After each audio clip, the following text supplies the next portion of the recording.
From New York, this is Democracy Now!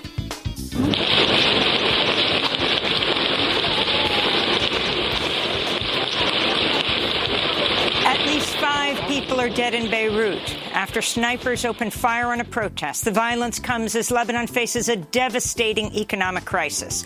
Over the weekend, Lebanon fell into darkness for 24 hours after the nation's electric grid collapsed. We'll go to Beirut for the latest. Plus, we look at the ongoing probes into Donald Trump's attempts to overturn the 2020 election. The House January 6th committee has subpoenaed former Justice Department official Jeffrey Clark days after the Senate revealed Trump directly asked the DOJ 9 times for help to overturn the election. This president, former President Donald Trump, would have shredded the Constitution to keep his office in the presidency. And we look at how an Afghan interpreter who helped rescue Joe Biden in 2008 has finally escaped from Afghanistan with his family. All that and more coming up. Welcome to Democracy Now!, democracynow.org, the War and Peace Report. I'm Amy Goodman. President Biden's announced plans to keep the Port of Los Angeles open around the clock in order to battle a global supply chain crisis that's idled container ships off the coast, driving up prices on food, fuel, and consumer goods. The move will double the number of hours the port will remain open to relieve unprecedented supply chain bottlenecks. This is across-the-board commitment to going to 24/7. This is a big first step in speeding up the movement of materials and goods through our supply chain. But now we need the rest of the private sector chain to step up as well. The Labor Department reported Wednesday the Consumer Price Index rose by 5.4% in September compared to 1 year prior, partly driven by supply chain problems caused by the pandemic. To keep pace with inflation, the Social Security Administration said Wednesday it would boost benefits by nearly 6% next year. The World Health Organization's announced a new expert panel that will investigate the origins of the COVID-19 pandemic. The advisory body will include 26 scientists from around the world, including 1 expert from the U.S. and 1 from China.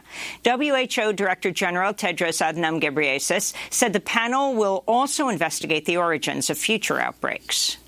The emergence of new viruses with the potential to spark epidemics and pandemics is a fact of nature. And while SARS-CoV-2 is the latest such virus, it will not be the last. In South Africa, protesters gathered outside the embassies of the United States and several European countries, demanding they break a stalemate at the World Trade Organization and suspend patent rights on COVID vaccines. The so-called TRIPS waiver was first proposed by India and South Africa over a year ago and is primarily opposed by the UK, Germany, and Switzerland. The group MSF, Médecins Sans Frontières, or Doctors Without Borders, which joined the protests, says a handful of European governments with strong ties to pharmaceutical corporations are choosing to put shareholder interests above the lives of people across the globe. MSF added, quote, the U.S. made a big, bold decision to support this groundbreaking TRIPS waiver, but is now largely absent from the global effort to make it a reality, unquote. Meanwhile, a dozen Democratic U.S. lawmakers are calling on the Biden administration to share Moderna's COVID vaccine technology with other countries to expand global vaccine production. The lawmakers note that a contract between Moderna and the federal government grants the U.S. unlimited rights to vaccine data, including all key information needed to produce Moderna's vaccine. The lawmakers add, quote, despite receiving huge sums of public funding from American taxpayers, Moderna has refused calls to share its technology, including from the U.S. government, unquote. The United States reported nearly 1,900 new COVID-19 deaths Wednesday. More than 62,000 people remain hospitalized with the disease.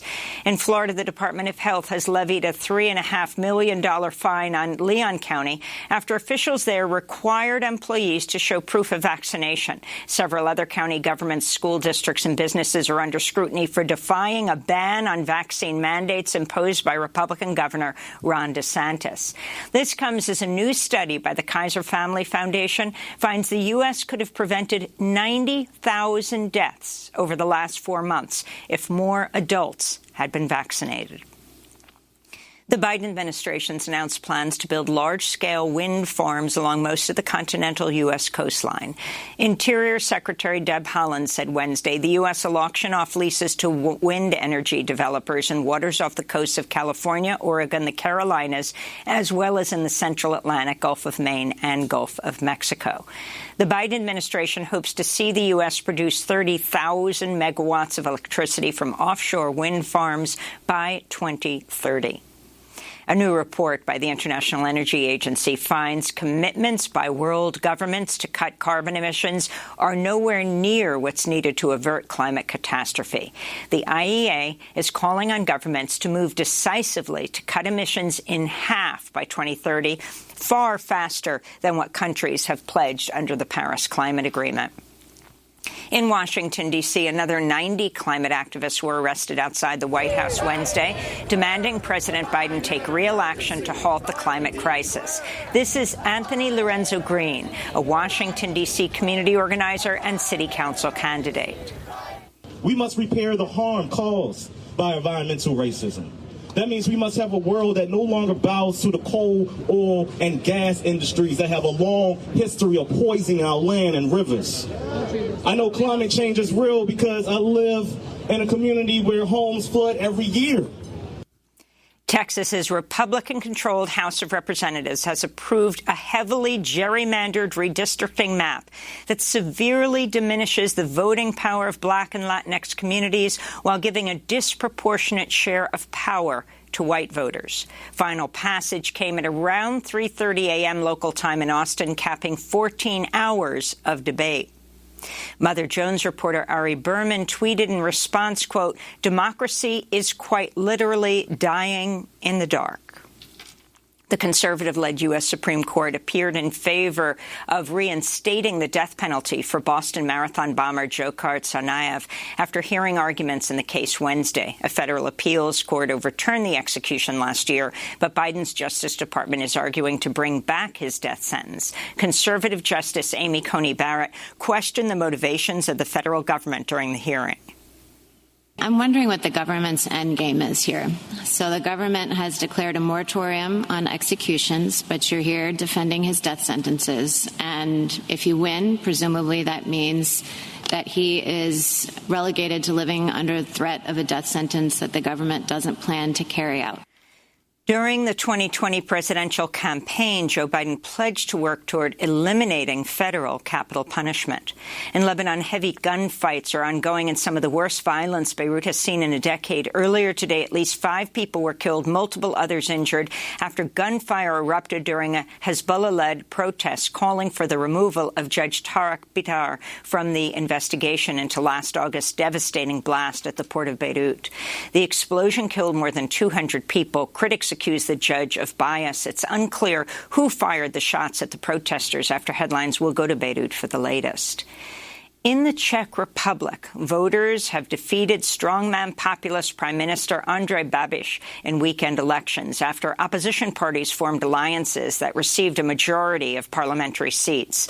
The scandal-ridden billionaire Babiš has attacked refugees and more recently appeared in the Pandora Papers, which exposed the covert financial dealings of politicians and other global elites. In Norway, a 37-year-old Danish man used a bow and arrow to attack people in a small town west of Oslo Wednesday, killing 5 people and wounding 2 others.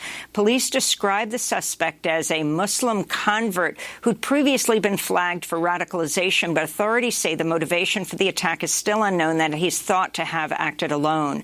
Wednesday's attack prompted police across Norway to carry firearms. Norwegian police are usually unarmed. It was Norway's worst attack since a far-right white supremacists killed 77 people a decade ago.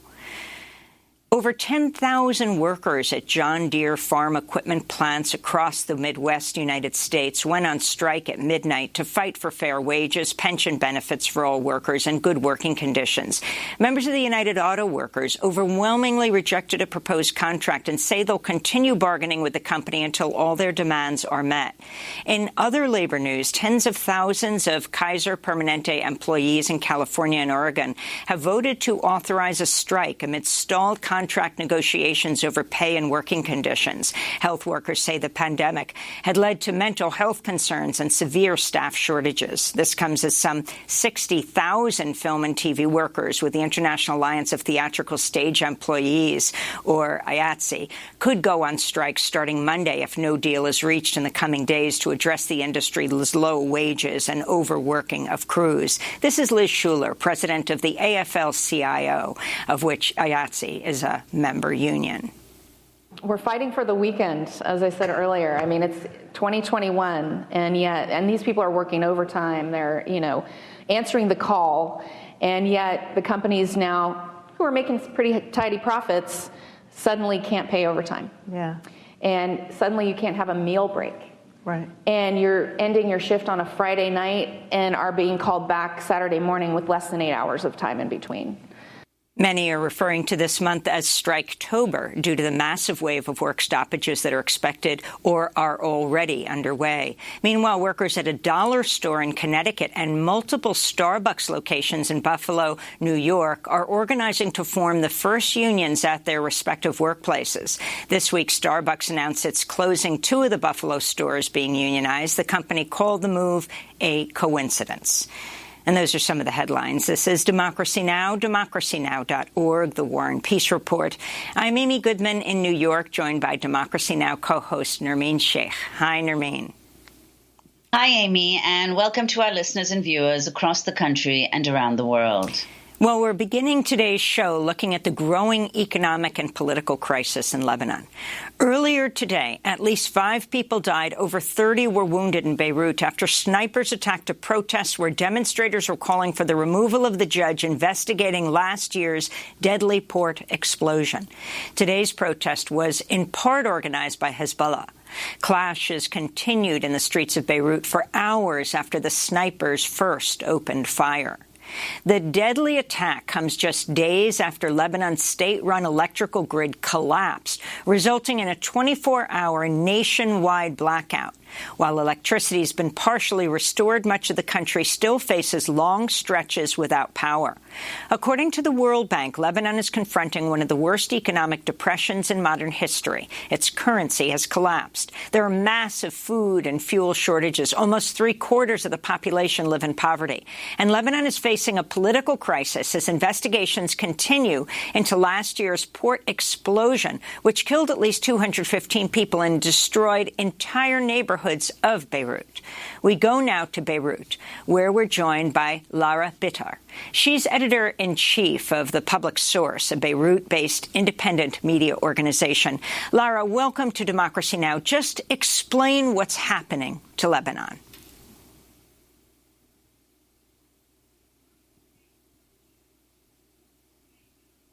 This morning that are ongoing. There's a short lull right now. Residents are being evacuated from their homes, so are children from their school.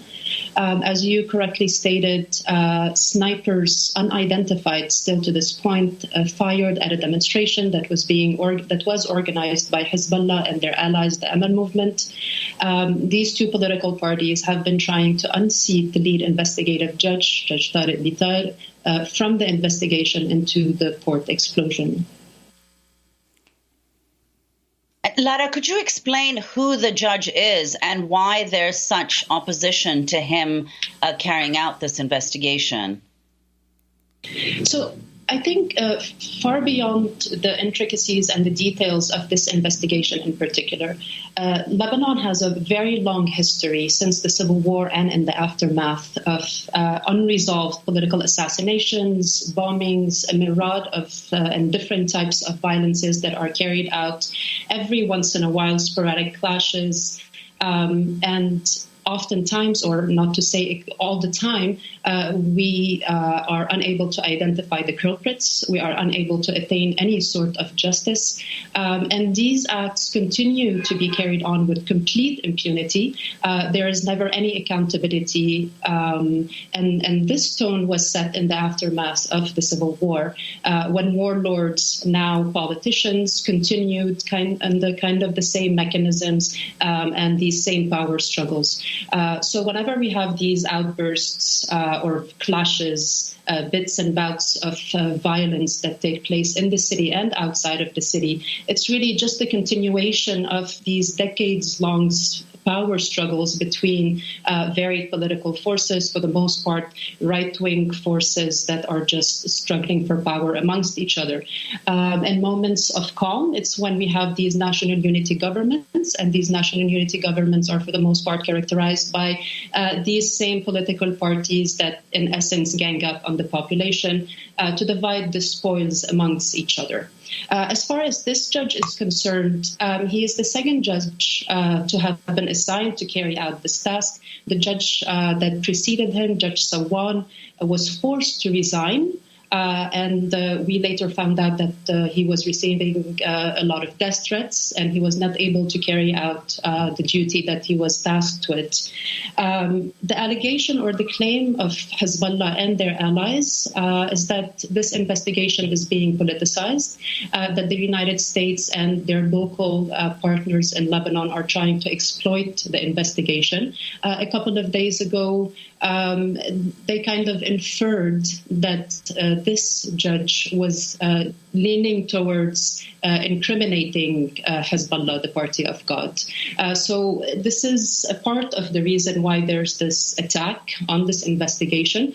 But again, it's very important to note that right now it's the Hezbollah who's trying to impede an investigation and any form of justice, but all of the political parties and all of the political figures that have been ruling this country over the past few decades are just as guilty. And Lara, could you explain the broader context, both economic and humanitarian, in which this is occurring, both the investigation as well as this sniper attack today? We gave some of the figures in our introduction, and now the World Food Programme saying that food prices have gone up by 628%. In the last 2 years, the Lebanese pound having lost 90% of its value, 3/4 of the population, as we mentioned, almost 3/4 living in poverty. And you've said that Lebanon's economy is basically based on debt. Could you explain how this situation came about and how successive Lebanese governments are largely responsible?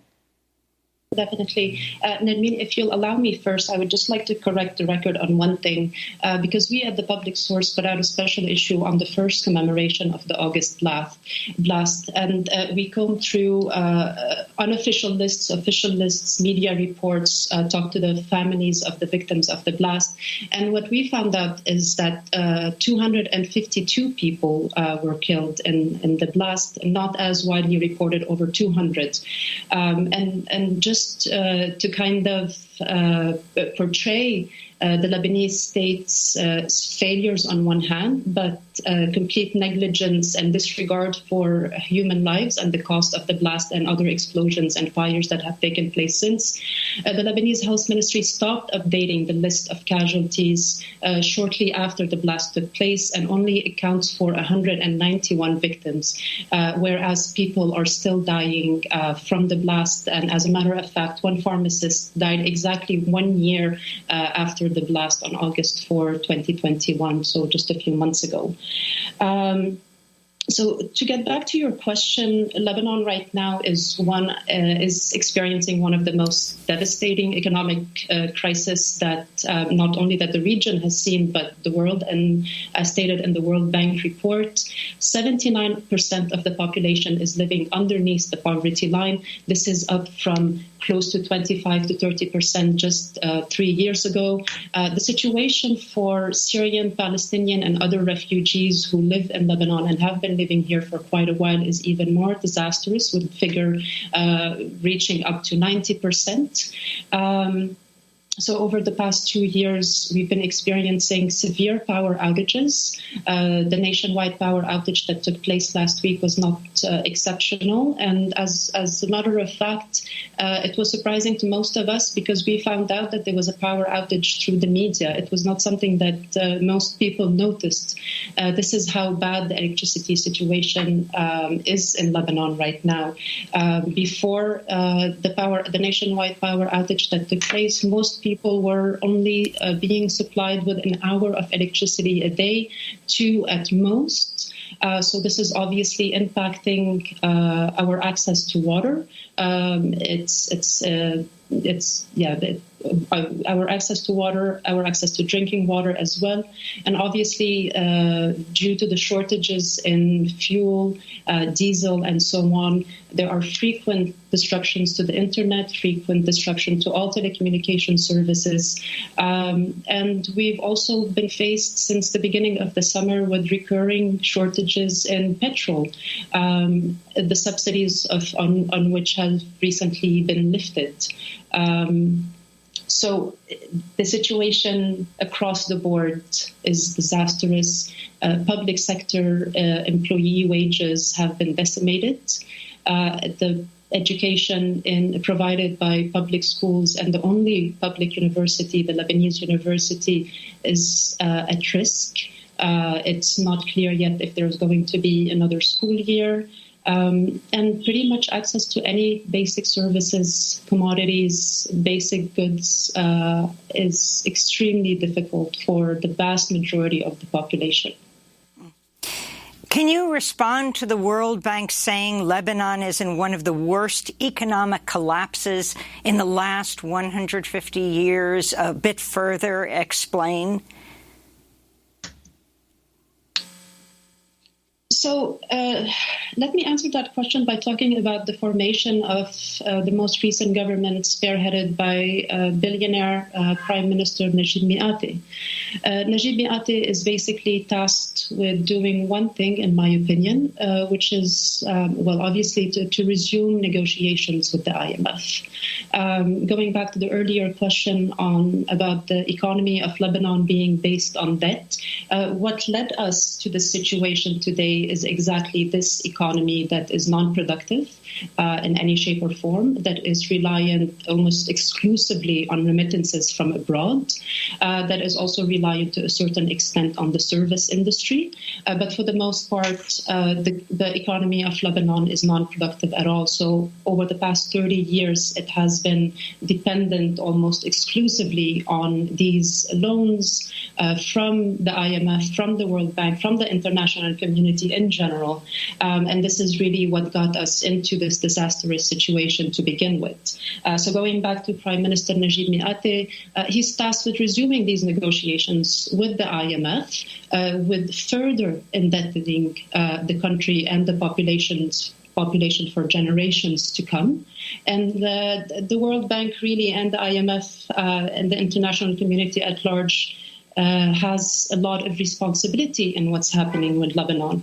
And in my opinion, the eventual bailout that will happen, which is really a bailout of the banks, similar to what happened in the United States in 2008 after the financial crisis there.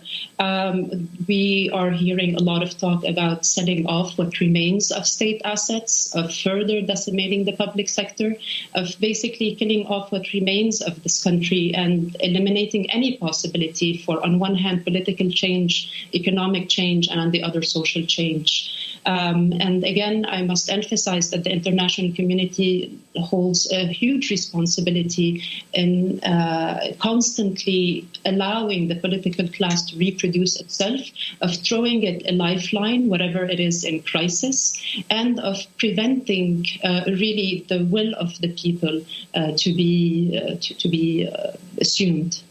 Can you talk about the role right now of COVID and how it's affecting the population, and also the victims of the Beirut port blast holding a sit-in at the Palace of Justice? So the families of the victims and people who were injured, almost 10,000 people were injured, over 1,000 permanently disabled or maimed. they have not been receiving any kind of help from the Ministry of Health or anybody else. They've been left to fend off on their own because of the depreciation of the Lebanese pound by over 90%. They are unable to pay for their surgeries. They are unable to pay for their medication, and even medication, the most basic, are missing, and there are severe shortages. What this economic crisis has created is a two-tiered society. Lebanon has always been a vastly unequal country, but the economic crisis has allowed a small minority of people to exploit the crisis and make vast amounts of money. One of the ways in which they've done that is through the subsidies program that was mismanaged, that was exploited and abused by a certain class of people. And this has happened, of course, at the expense of the majority of the population that is continuously sinking deeper into poverty. The minimum wage right now is less than $40 per month.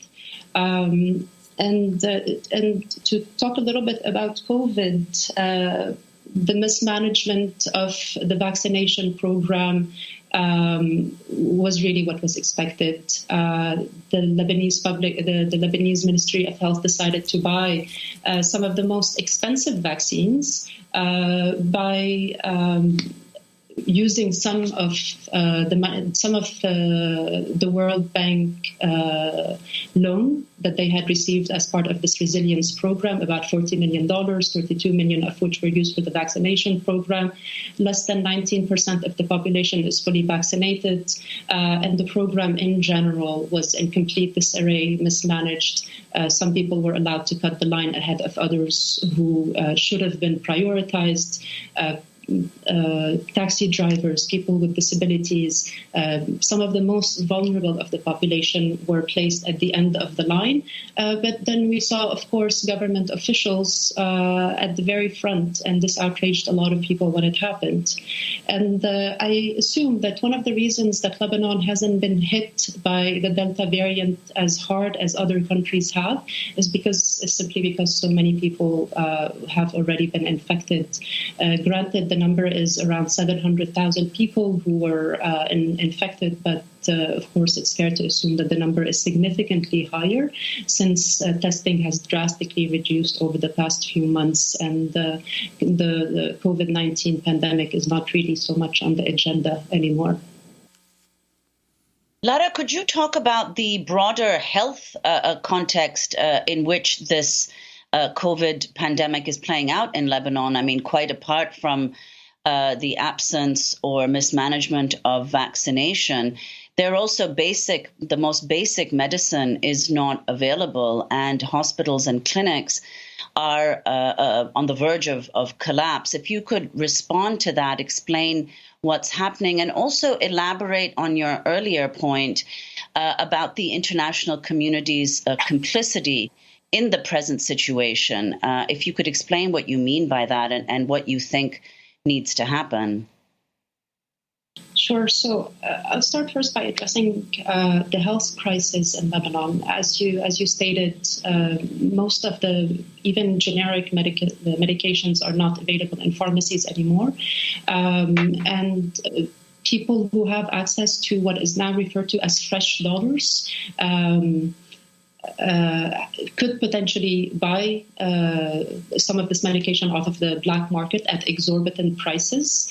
But again, for the overwhelming majority, it's very difficult to access life-saving medication.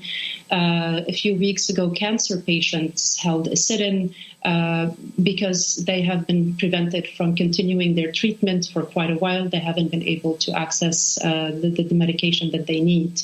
Right now, honestly, it's a gamble to be living in Lebanon because you don't know if you get into a car accident, if you're going to be transported to the hospital, whether they're going to have the basic tools, the basic medication that you might need. At the same time, there's also an exodus of medical workers, doctors and nurses, just like everybody else who has the ability to do so, are fleeing the country in droves. So this is putting, another burden on this sector. And finally, on that point, the social security system here in Lebanon is near bankruptcy. almost 1 million people rely on this service to visit their doctor or to have any procedure, any surgery to get their medications as well. Now, this social security service has been almost incapable of responding to the needs of people who rely on these services. As for my point on the international community, so what I meant by that is in 2019, there were mass demonstrations against this political class. The demand was pretty simple. It was a complete rejection of what this political class has been doing to this country for decades, how they're ruling it, how they're exploiting every industry, every sector, and how they're constantly reinforcing their sectarian clientelist networks in order to stay in power. And this is not to say that these mass demonstrations or that the uprising that we witnessed in 2019 and early 2020 saw a very clear pathway and that they were going to topple this political and economic system. But for a brief period of time, people felt like change could be possible, maybe not in the near future, but at a certain point. The French in particular, led by the French President Macron,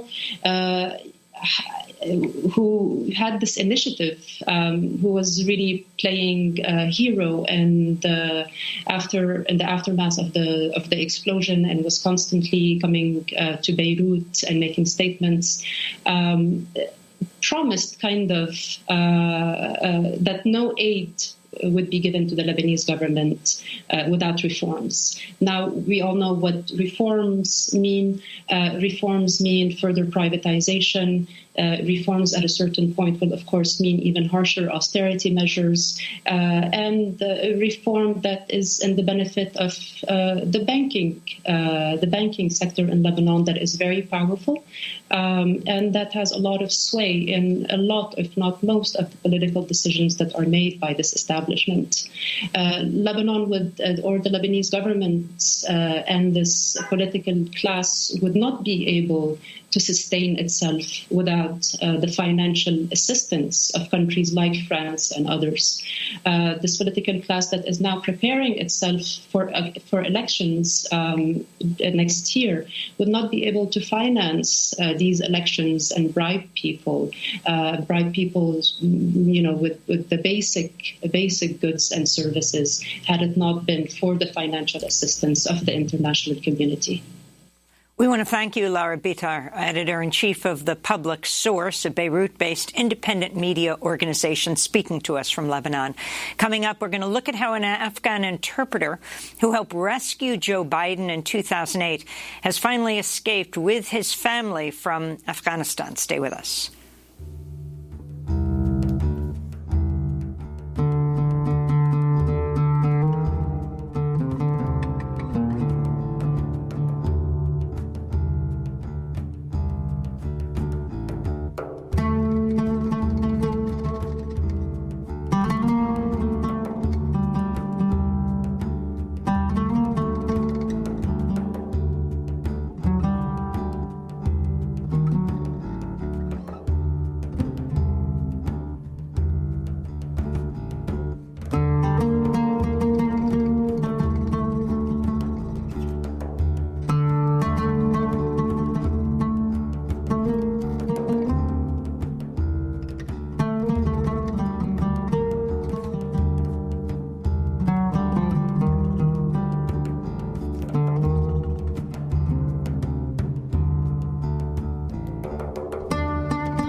Words of a Dying City by the Lebanese musician Rabia Abu Khalil.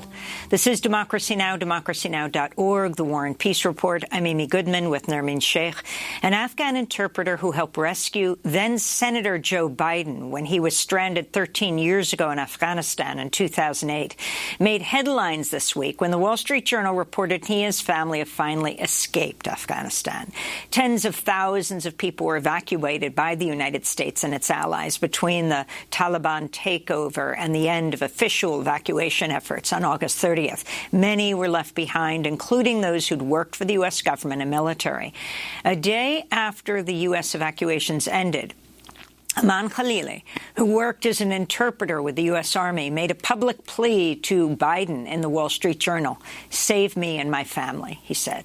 Just before we went to air today, Khalili described to Democracy Now! His journey out of the country with his family. So this is Aman Khalil. Khalili, I am talking with you from Doha, Qatar. And we start our travel from Afghanistan. It took us 144 hours driving non-stop to reach in Islamabad. There was a guy contacted me in the city of Kabul, and he drove me from my house to a safe house. I was in the safe house for 15 days. Then after 15 days, he called me, "Please be ready, we are going to move you up to north of Afghanistan." So we come back from north by another team to Helmand province. We start our travel from Helmand to the border of Pakistan. We had a point of contact there. We reached into the house. There was a desert. There was no bushes, no human, no animals. It was a sand. There was another team. They helped me and my family, and we took us to another one, start our travel to Islamabad. It took 14 hours drive by high speed, and there was a lot of checkpoints. That's Aman Khalili speaking from Doha, Qatar, where he and his family are now after their long trip out of Afghanistan. For more on how it happened and the latest on others trying to escape, we're joined by the Wall Street Journal reporter Diane Nissenbaum. He broke the story. Afghan interpreter who helped rescue Joe Biden in 2008 escapes Afghanistan. Thanks so much for joining us from Brussels. Can you start off by just laying out the whole journey and what took place, and exactly who he was working for at the time? Sure. Aman worked for a contractor that provided interpreters to the U.S. military. He joined right after the U.S. toppled the government in 2001, worked for the U.S. military in a variety of capacities for many years, and in 2008 he was working with the Arizona National Guard unit that was part of the rescue to save Joe Biden, Chuck Hagel, and John Kerry, who were on this this fact-finding mission. He was left behind. As you know, there were tens of thousands of people like Aman who were trying to get out.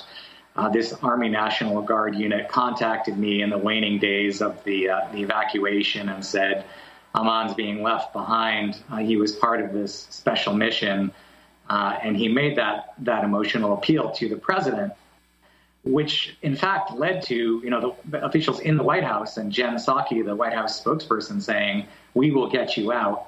We will honor your commitment." But in fact, the U.S. government was fairly limited in its ability to get him out after they withdrew their forces, and so the effort to get him out fell to this mishmash of private groups that have been working in the past few weeks to get people like Aman out. And so everybody from Eric Prince, the founder of Blackwater, the notorious founder of Blackwater, whom you know well, Glenn Beck, the conservative commentator who was flying Christians out and other at-risk people, they both stepped up. They tried to help. Eric Prince offered to carry out a clandestine evacuation to get him out of the country, to fly him out. Glenn Beck worked for a couple of weeks to try and get him on a charter. But the problem was that the Taliban weren't allowing people out, Afghans out that didn't have passports, and most of Aman's family didn't have that. So eventually, Aman and the Arizona National Guard folks that were helping him turned to an Afghan-American interpreter who also worked in the military, who has been quietly getting people out across the border by land through these routes through Helmand, and it was a very risky effort. It took many days. It took weeks for them to work out this effort, and what it shows is how difficult it is for people like Aman, who have the White House at their back, to get out right now when the Taliban are posing so many restrictions. You mentioned Blackwater. Can you go back to 2008 when then Senator Joe Biden was saved when his helicopter went down in that snowstorm with John Kerry, and who it was who was guarding him, the significance of that moment right after Nisour Square, the deadly assault by Blackwater in Iraq, of course, in another country, where they opened fire and gunned down so many people in an intersection in Iraq. Yeah, to me, this is sort of one of the more fascinating elements. This is kind of this quintessential end of war story here, because in 2008, Blackwater held the State Department contract to provide diplomatic security to people like Joe Biden that were visiting the country. So in 2008, Blackwater was providing personal protection for these three senators as they were on this fact-finding mission and on these two helicopters. And they were flying back to Bagram Air Base from another base in eastern Afghanistan.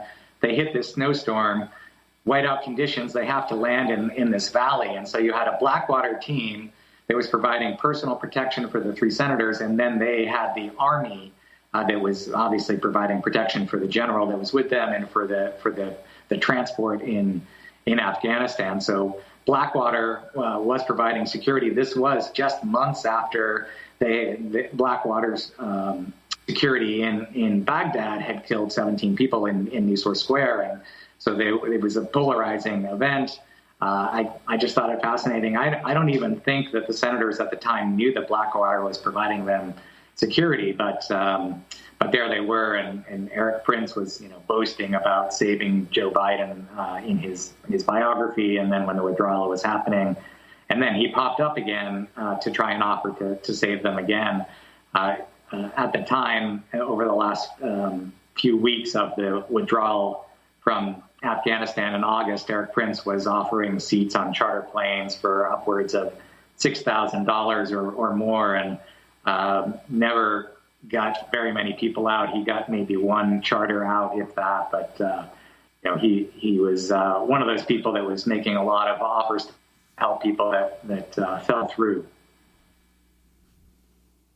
Dion, as you mentioned earlier, Aman Khalili had a rather curious and improbable alliance of groups working to get him out of Afghanistan following the Wall Street Journal report. Refugee groups, the conservative commentator Glenn Beck, as you mentioned, together with Eric Prince and Blackwater in general. Could you explain why you think that his case generated such widespread interest among these groups that wouldn't necessarily be aligned, in particular refugee groups and other humanitarian organizations that were working also for him to escape, and the fact that there's such a large number of people, tens of thousands, as you document in your own coverage, who are waiting to leave Afghanistan, who are also at grave danger and, needless to say, do not have the support of these groups. Yeah. I think this story resonated with me as a journalist, and I think with so many people, because the bottom line is that this is an Afghan interpreter who helped save Joe Biden in 2008, who was being left behind by President Joe Biden as he was withdrawing from Afghanistan, and he made a personal plea for help. And I think it was just a personal story about someone that directly helped the president who now needed the president's help. And the fact that it took so many groups trying so many different ways, and with the White House directly trying to help, shows the difficulty that these tens of thousands of other people that are still in hiding and still trying to get out face. There are still Americans that are trying to get out. There are still the family members of U.S. service members who are trying to get out. There are still high-profile judges, lawmakers. I get emails every day from people looking for help, and the ways out are incredibly narrow right now. You need a passport, you need help, and you have just a whole variety of people that are carrying out quietly heroic operations, every day, getting people out through Iran onto Greece, getting people out through Pakistan, trying to organize these charter flights. And, there are just so many people that need help, like Aman. He's representative of a group of people that still are appealing for help from America and anybody else that can help them. I was wondering if you could comment on The Intercept, which recently published a piece titled "The CIA's Afghan Proxies Accused of War Crimes Will Get a Fresh Start in the U.S." Andrew Quilty and Matthew Cole write, quote, "The CIA prioritized the evacuation of 0 unit members from Afghanistan, flying out as many as 7,000 of the former commandos and their relatives, even as thousands of vulnerable former U.S. government and military employees, human rights activists, and aid workers were left behind. Most coverage of the CIA's efforts has been laudatory, but the 0 units were known for deadly night raids that killed an untold number of civilians across Afghanistan. The Intercept documented 10 raids conducted by in Wardak province, southwest of Kabul, in which at least 51 civilians, including children, were killed, many at close range in execution-style assaults." Your response, Diane? Yeah, certainly those CIA units have been very controversial for a long time. The intelligence agencies were running their own efforts. During the last weeks of the withdrawal, I didn't have much visibility on what they were doing, for sure. And the withdrawal was incredibly chaotic. There's so much criticism of the way the U.S. government handled getting people out, and so many people have been left behind that are still deserving of getting out of the country. And I know that people are counting on the White House commitment to help them beyond what they're doing right now. The U.S. government is very limited in what it can do. I know that there are a lot of people that would like to see them do more to help those that have been left behind and to continue to honor the commitment of those that are stuck. And Diane, before we conclude, I'd like to ask about what the present political and humanitarian situation in Afghanistan is. Just last week, on Friday, there was an attack on a Shiite mosque in which several people were killed. The Islamic State claimed responsibility, and the Taliban has blamed the U.S. For the increasing presence of the Islamic State in Afghanistan. If you could comment on that, and also on the humanitarian crisis in the country. The UN has estimated 1 million children now are at the risk of starvation. Yeah, it's a difficult situation right now. I think the world is still trying to figure out when and how to directly interact with the Taliban government. The UN continues to provide support. There are so many uncertainties right now. People are watching the Taliban closely for how they are dealing with the economic situation, with treatment of women, with treatment of people that worked for the previous government and worked for the U.S. These are essentially all unanswered questions. As you all know, the world often turns the page quickly, turns to other crises as they pop up, and Afghanistan is one of these places that pops up for a while and then is forgotten, and people there still need much help. Well, you can rest assured we won't forget. Diane Nissenbaum is a Wall Street Journal reporter focused on U.S. policy and Middle East. His Wall Street Journal report headlined, Afghan interpreter who helped rescue Joe Biden in 2008 escapes Afghanistan.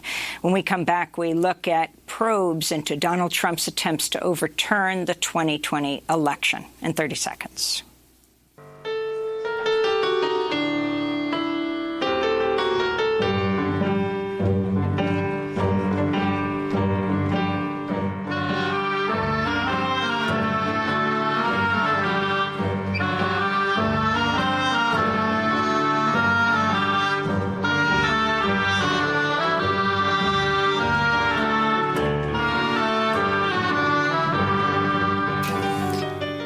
The Zora Orchestra, Afghanistan's first all-female orchestra. Members of the group, along with the Afghanistan National Institute of Music, escaped from Taliban as were taken to Qatar earlier this month. This is Democracy Now! I'm Amy Goodman with Nermeen Sheikh.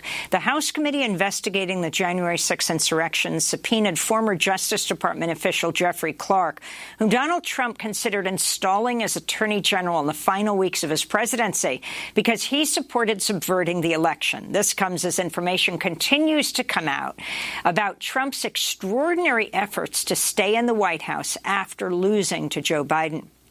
The Senate Judiciary Committee recently revealed Trump directly asked the Justice Department 9 times for help to overturn the election.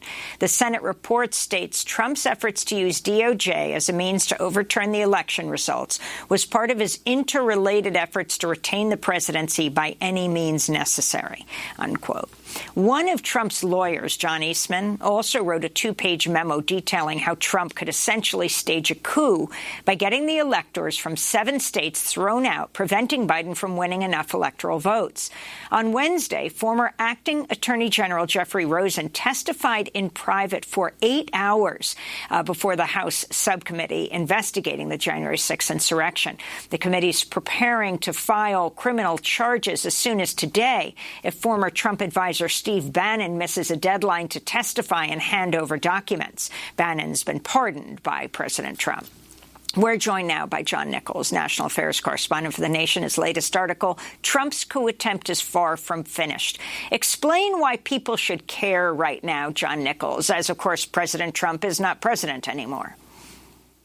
You're right. He is not president anymore, although he certainly tried to remain as president, and we're getting more and more evidence of that. People should care because there's very little doubt at this point that Donald Trump is preparing to run for president in 2024. He was in Iowa over the weekend, and you couldn't look at that rally, that event with all of the state Republican leadership and senior member of the U.S. Senate, Chuck Grassley, present, and not know that this was preparation for a presidential run in the first caucus state in the country. So that's number one. We know that Trump is going to run for president again, or at least we can make that assumption.